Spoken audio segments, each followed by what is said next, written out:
Good day. I would like to talk with you today about our constitutional monarch, King Charles III.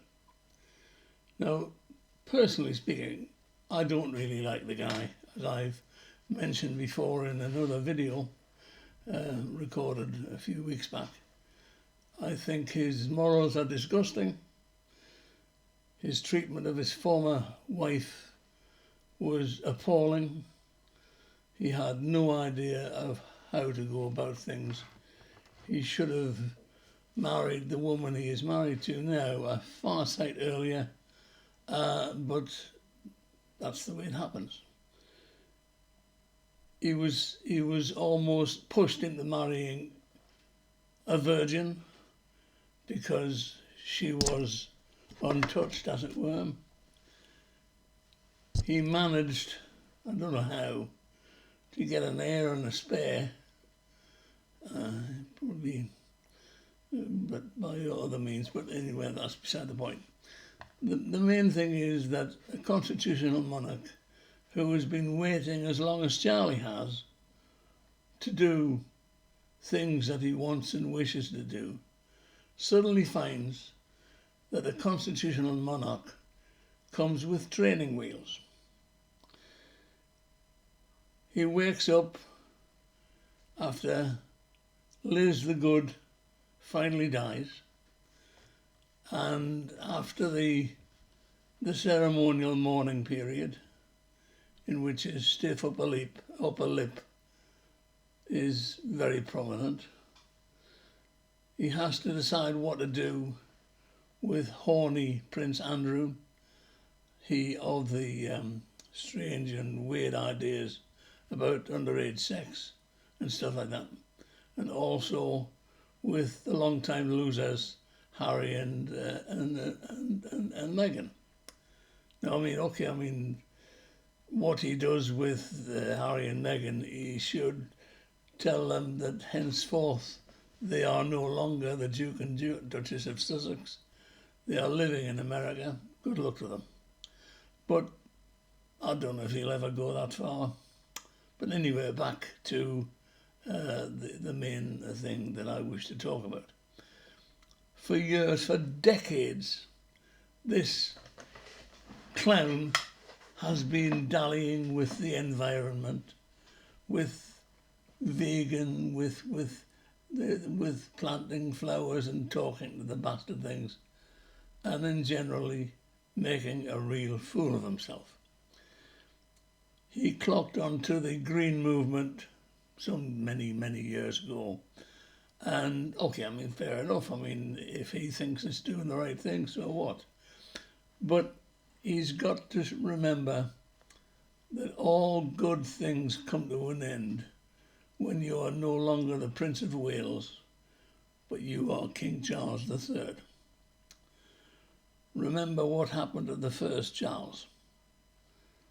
Okay? He tried to go against the Parliament, and in those days Parliament was rather rougher than it is today, and he suffered for it by having his head chopped off.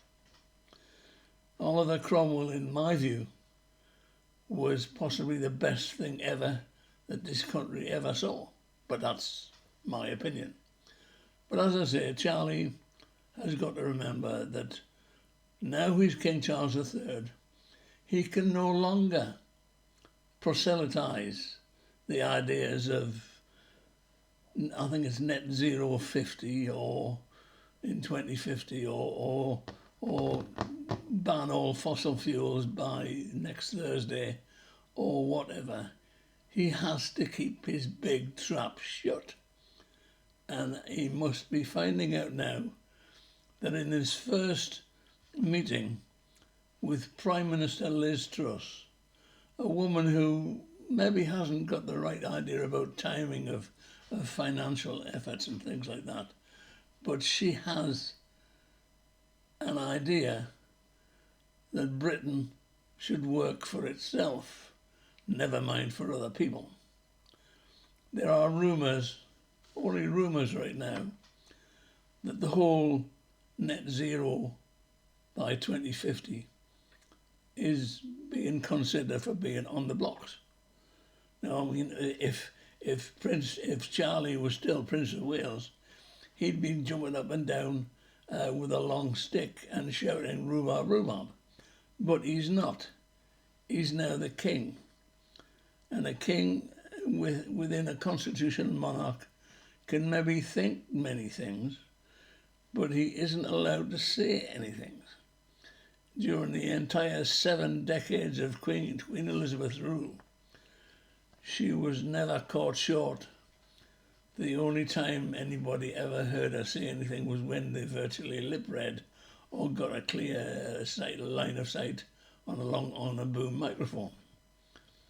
She was, without exception, the stony-mouthed, the one ruler who could not be quoted because she did say very, very little, except at ceremonial functions and stuff like that, where she was supposed to say a few words, pat a couple of the kids on the head, accept the flowers and the bows, and then back to the palace. But Charlie is now finding out that being a king isn't all guns and roses. He can't say to the Prime Minister, I want to go to COP27, which is this daft global climate warming garbage thing, which is scheduled for Egypt sometime this year. He'd like to go, but Liz Truss told him in no uncertain words, sorry, Charlie, sorry, Your Majesty, but you might think of going, but you will not go, because you don't speak for Britain, I speak for Britain. And that's the thing which he's got to learn. For many decades, he was the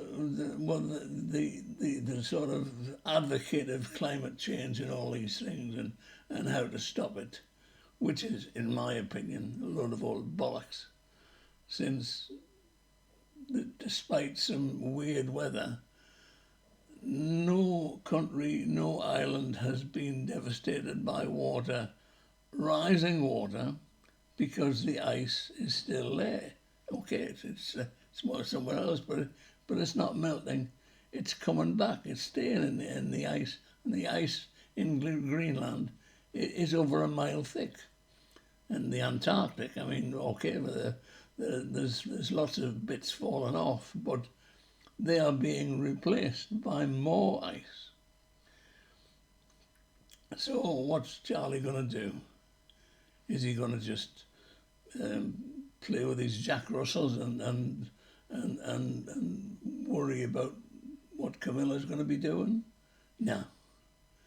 He must learn that his one, shall we say, order of things is to look on while Parliament talks, and when Parliament decides, he signs that bill, that law, that act into law and becomes, and that's all it is. He cannot literally say to the Prime Minister, I don't want to sign that law because that law is against everything I stand for. I'm sorry, Charlie, but you don't stand for anything anymore.